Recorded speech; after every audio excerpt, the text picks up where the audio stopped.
शहबाज गिल साहब ने जनाब आज एक प्रेस कॉन्फ्रेंस की सूरत हाल ये हो गई है कि पार्लियामेंट के मेंबर जो हैं वो बिक रहे हैं। कौन है, किसको पैसे लगा दिए, किसने लगाए? जी नेशनल सिक्योरिटी का मसला है, मैं बता नहीं सकता। पैसा लगाया गया है और जिसकी वजह से हुकूमत को डिस्टेबलाइज किया जा रहा है या गिरने वाली है। और भाई इससे बड़ा नेशनल सिक्योरिटी का कोई मसला है? आज ये तहरीक अदम एतमाद का मामला जो है वो हम कहां पे खड़े हुए हैं इस वक्त, हुकूमत की, ऑपोजिशन की, ये सब लोग किधर खड़े हैं?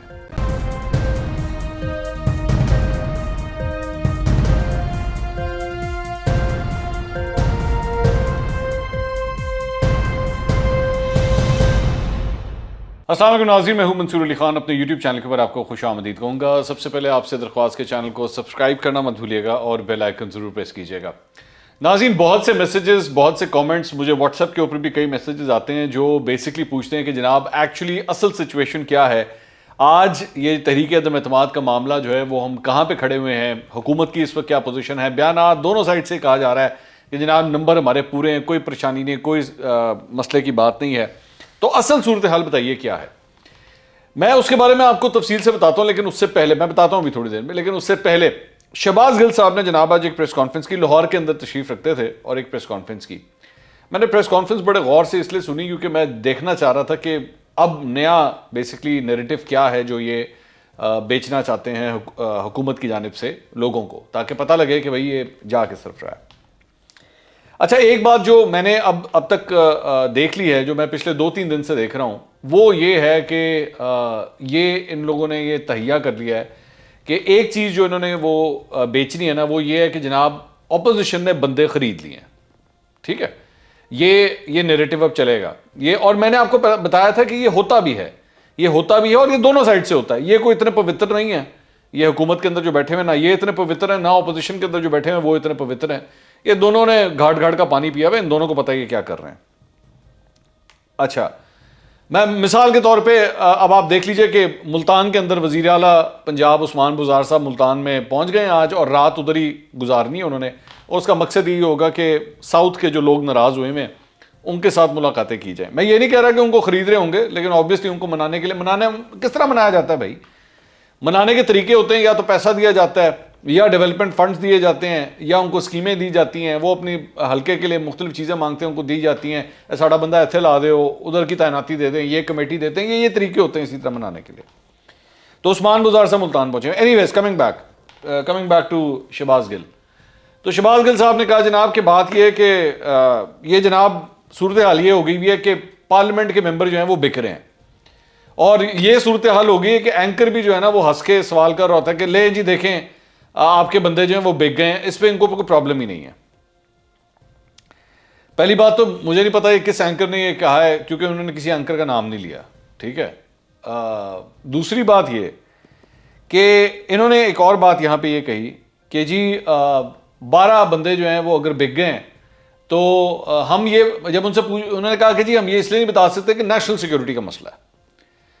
अब बंदा पूछे इन लोगों से कि जी नेशनल सिक्योरिटी, ये कहते हैं जी नेशनल सिक्योरिटी का क्या मसला है कि जी बाहर से कहीं से पैसा आया है, बाहर से बेसिकली पैसा है। ये बेसिकली अब ये मंजन क्या है, मैं आपको ये मंजन बता देता हूँ। मंजन ये है जो इन्होंने, क्योंकि मेरी पाकिस्तान तहरीक इंसाफ के एक बड़े सीनियर बंदे से बात हुई, मैंने उनसे पूछा, मैंने कहा तहरीक अदम एतमाद आ रही है तो आप क्या, उन्होंने कहा जी हमारी दोनों साइड पर हमारी जीत है। मैंने कहा क्या मतलब दोनों साइड पर जीत है? उन्होंने कहा जीत है, अगर ये कामयाब ना हुई तो जाहिर बात है फिर तो हमारे लिए कोई प्रॉब्लम ही नहीं, 1.5 साल हम पूरा करेंगे, और अगर ये कामयाब भी हो गई तो हमारी तब भी जीत है। मैंने कहा जी वो किस तरह? उन्होंने कहा जी एक तो इमरान खान सियासी शहीद हो जाएगा। मैंने कहा अच्छा, दूसरा ये है कि जी ये रशिया से होके आए थे तो हम ये कहेंगे कि जनाब ये अमेरिका और मगरबी ममालिक ये सारे जो हैं, इन लोगों ने कहा कि ऐसी की तैसी इमरान खान को उतारो। ठीक है, तो इस वजह से इमरान खान को उतार दिया गया। और ये बेसिकली ये शहबाज गिल भी आज बेसिकली उसी नैरेटिव को बिल्डअप कर रहे थे कि जी बाहर से पैसा जो है वो लगाया जा रहा है और पैसा लगा के जो है बंदे तोड़े जा रहे हैं। बेसिकली उन्होंने ये बात की। और जब उनसे प्रेस कॉन्फ्रेंस में सवाल किया गया कि भाई वो बताइए किस तरह, मतलब क्या, कौन है, किसको पैसे लगा दिए, किसने लगाए हैं, उन्होंने कहा जी नेशनल सिक्योरिटी का मसला है, मैं बता नहीं सकता। अच्छा, मेरा सवाल ये है कि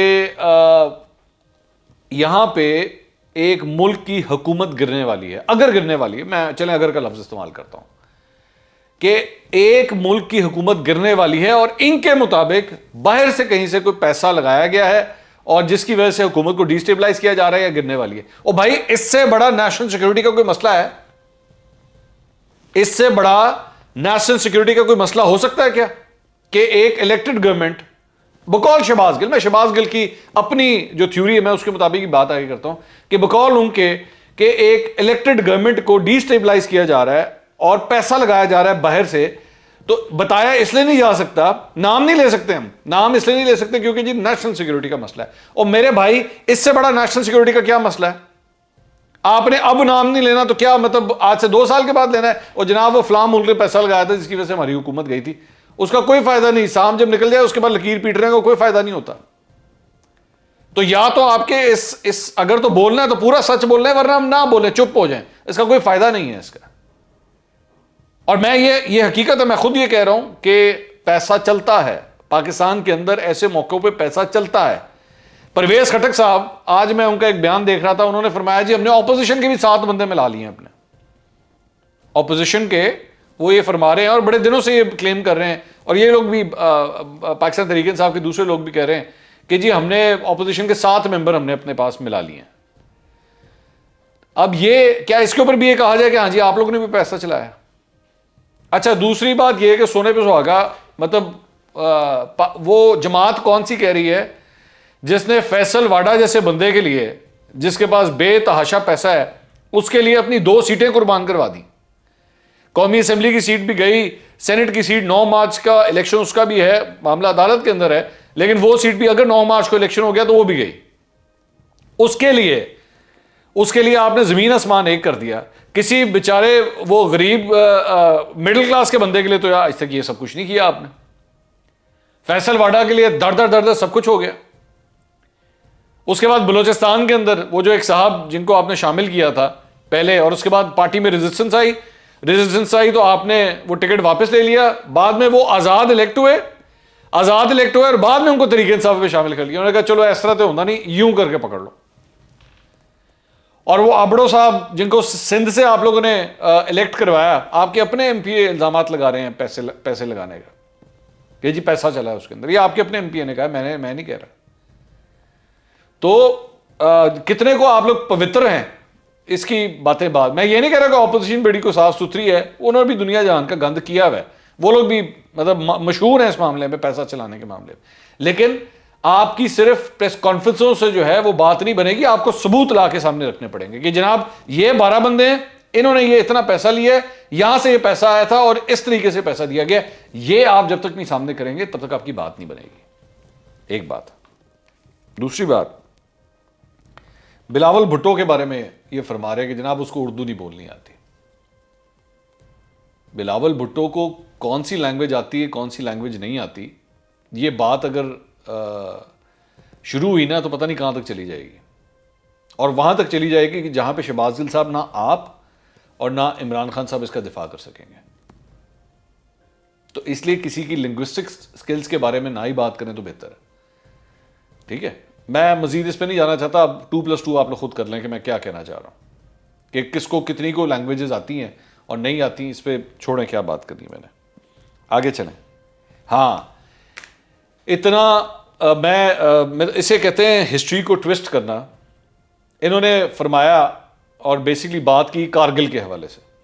इन्होंने कहा जी कारगिल के अंदर जो है हमने यूं करके इंडिया को पकड़ लिया हुआ था, और उसके बाद ये नवाज शरीफ जो है भागे भागे गए वहाँ पे अमेरिका, और वहाँ पे शिकागो के अंदर एक डॉक्टर को जाके कहा कि जी मेरी मुलाकात करवा दो क्लिंटन से कि मैं जो है वो सालसी करवाना चाहता हूँ और मामले को जो है वो ख़त्म करवाया जाए। मैं शहबाज गिल साहब आपसे दरख्वास्त करूँगा, आप ज़रा नसीम ज़रा की ये किताब पढ़ें कारगिल के बारे में। ये जो देख रहे हैं ना आप स्क्रीन के ऊपर, ये किताब ज़रा पढ़िएगा, और बल्कि मैं आपको भी कहूँगा ज़रा पढ़िएगा, क्योंकि शहबाज गिल साहब मुझे या तो इन्होंने किताब पढ़ी नहीं हुई या ये जान के हिस्ट्री को जो है ना वो धुंधला रहे हैं कि एक्चुअली कारगिल की वॉर शुरू किस तरह हुई थी, किसके अंदर, इसके अंदर मुशर्रफ का क्या रोल था, इसके अंदर नवाज शरीफ का क्या रोल था, क्लिंटन का क्या रोल था। बड़ी तफसील से नसीम ज़हरा साहिबा ने यह किताब लिखी है, पढ़िएगा जरूर। मैं तो पढ़ चुका हूं, आप जरूर पढ़िएगा, क्योंकि अगर आपने ये किताब पढ़ी होती ना तो आप ये इस किस्म की मिसाल आज ना देते जो शहबाज गिल साहब ने आज दी है। उसके बाद उन्होंने कहा कि महंगाई के बारे में, उन्होंने कहा जी महंगाई को कम करने के हवाले से हम 4 महीने से काम कर रहे थे। ये जो बेसिकली 10-10 रुपए पेट्रोल और डीजल पे नहीं कम किया, इसकी बात कर रहे थे कि जी हम 10-10 रुपए जो है वो हम बड़ी देर से हम लगे हुए थे, ए फॉर्मूला से काट के लेके आए हैं, तो 5 रुपए हमने जो बिजली की कीमत जो है वो कम की है। तो 4 महीने थे, खुदा गवाह कि हम 4 महीने से काम कर रहे थे, और अब जाके हमने इनके प्रेशर में नहीं किया, हमने ऑपोजिशन के प्रेशर में ये पैसे नहीं हमने कम किए, हम तो बड़ी देर से इसके पीछे लगे हुए थे। बात यह है कि आप 4 महीने से लगे हुए थे, बातें आप इस बात की वैसे 3.5 साल से कर रहे थे कि जी बस महंगाई पे काबू पाने का वजीर आजम ने नोटिस ले लिया है, वजीर आजम ने नोटिस ले लिया, नोटिस ले लिया, नोटिस ले लिया। ऐसा सुना सुना के दिमाग पक गया था हमारा कि जी वजीर आजम ने नोटिस ले लिया। लेकिन प्रॉब्लम यह है, काउंट सिर्फ वही होता है कि जब आपने जाके एक्चुअली इस पर एक्शन लिया है, और एक्शन आपने तब लिया है जब बिलावल भुट्टो इस वक्त लॉन्ग मार्च में लगे हुए हैं और तहरीक-ए-तुमात की तलवार आपके सर पे लटक रही है, तब जाके आपने 10-10 रुपए कम किए। तो इसलिए नो मैटर आप 4 महीने से कर रहे थे या 3.5 साल से कर रहे थे, किया आपने तब जाके जब ये दोनों चीजें हो रही हैं इस वक्त। तो इसलिए आप इससे भी नहीं हट सकते, इससे नहीं भाग सकते, आप जो मर्जी कर लें। फिर उन्होंने साथ ये भी कहा कि जी एक इमरान खान अगर जाएगा तो दूसरा इमरान खान आएगा, जब वो जाएगा तो तीसरा इमरान खान आ जाएगा। इस धरती की माएँ जो है ना वो अब इमरान खान जमेंगी, इमरान खान जैसे बच्चे जमेंगी, सॉरी उन्होंने कहा जी इमरान खान जैसे बच्चे जमेंगे। शहबाज गिल साहब, मैं आपको एक बात बता दूं, बड़े बड़े लीडर आए यहां पे, बड़े बड़े, लेकिन जब वो चले जाते हैं ना, और जितनी देर वो जिंदा रहते हैं उनके बड़े चमचे चमार जो वो बैठ के इसी किस्म की चमचे यही बातें करते रहते हैं कि जी वो ऐसा लीडर तो ना आया है ना कभी आएगा। इस दुनिया के अंदर Genghis Khan, Alexander the great, पता नहीं कौन कौन आए हैं तो कौन कौन चले गए, नेपोलियन बोनापार्ट, मतलब हिटलर, कौन कौन बंदे नहीं आए और कौन कौन चले गए, लेकिन उनका पता भी नहीं लगता। तो इसलिए ये तारीफें इतनी करें जो हजम हो जाए। आप भी जानते हैं, मैं भी जानता हूं कि यहां पे जब पहले बड़े बड़े सियासी नामों का कुछ पता नहीं लगा, तो अगर इमरान खान साहब ये इक़्तिदार से निकल गए ना, तो जितनी देर उन्होंने सर्वाइव सियासी तौर पे किया तो किया, जिस दिन ख़त्म हुए उस दिन ख़त्म है, उस दिन ख़त्म है। तो इसलिए ये इस तरह की बातें अवाम को मत बेचें, इसका कोई फ़ायदा नहीं है। अब आ जाए ज़रा इस बात के ऊपर कि एक्चुअली ये पोजीशन इस वक्त का क्या है, इस वक्त हुकूमत की, ऑपोजिशन की, ये सब लोग किधर खड़े हैं। मैं जितनी लोगों से मेरी बात हुई है ना, मैं फिलहाल आज की तारीख में, आज जब ये 5 मार्च है, तो मैं आज की तारीख के हवाले से आपको ये बात कहूं कि ऑपोजिशन का कैंप जो है वो वाकई ये समझता है कि उनके पास बंदे पूरे हो चुके हैं, लेकिन इनके पास बंदे उतने पूरे नहीं हुए हैं जितना ये चाहते हैं। वो क्या चाहते हैं? वो बेसिकली चाहते हैं कि जी हमारा जो नंबर है वो कोई 190 से ऊपर होना चाहिए, 172 आपको चाहिए, इनकी ख्वाहिश है कि 190 से ऊपर हमारे पास हो जाए बंदे। इनके पास 190 नहीं है अभी, इनके पास उससे कम है। उससे कम के अंदर जब होता है ना, तो वो आपने ट्रैफिक लाइट देखी होती है ना, लाल होता है, पीला होता है और फिर हरा होता है।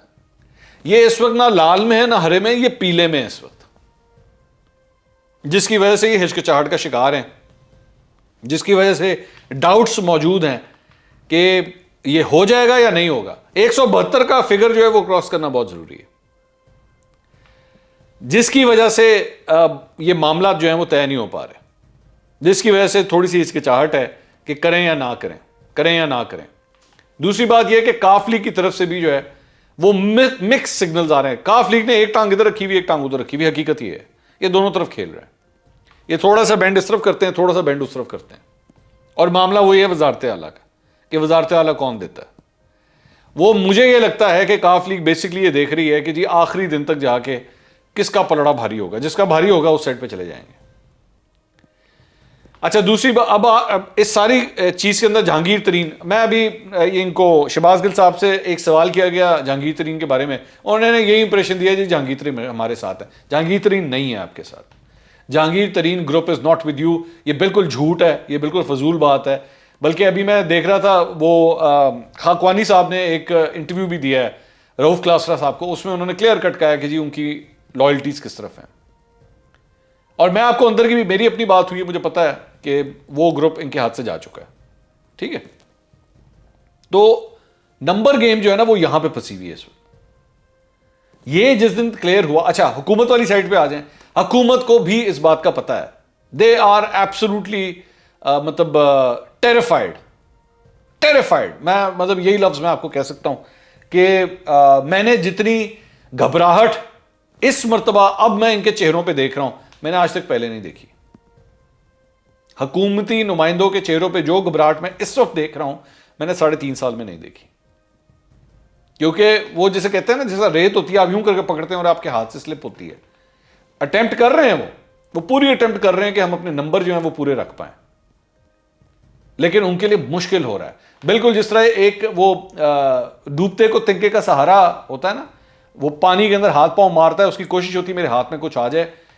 मैं नहीं जानता कि तरीक़े-ए-इत्माद से पहले उनके हाथ में कुछ आएगा या नहीं आएगा, लेकिन अटेम्प्ट वो पूरी कर रहे हैं और हर तरीके से हो रही है।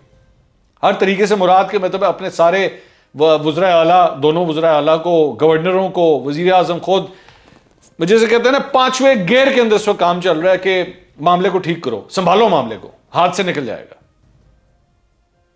सिचुएशन इस वक्त ये है। यहां पे जब तक ये तरीक़े-ए-इत्माद पे जिस दिन वोटिंग नहीं होती, रोज के हिसाब से ये गेम चेंज होगी, रोज के हिसाब से। मामला बिल्कुल इस वक्त जो है आप समझ लें कि 50-50 पे खड़ा हुआ है।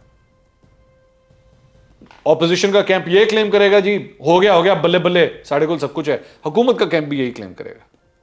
हकीकत ये है ये दोनों एक दूसरे से डरे हुए हैं इस वक्त।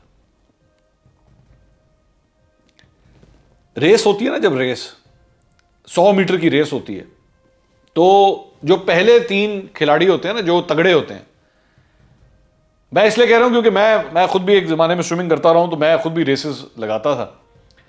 तो आपको आपका जो आपके बराबर का जो प्लेयर होता है ना, उसको आपकी स्ट्रेंथ का पता होता है, आपको उसकी स्ट्रेंथ का पता होता है, दोनों को पता होता है एक दूसरे का। दोनों रेस जब स्टार्ट कर रहे होते हैं ना, तो दोनों को जहां इस बात का यकीन होता है कि हम जीतेंगे, वहीं पे इस बात का डर भी होता है कि हम हारेंगे। ये दोनों फीलिंग्स इकट्ठी चलती हैं, जीत की और हार की।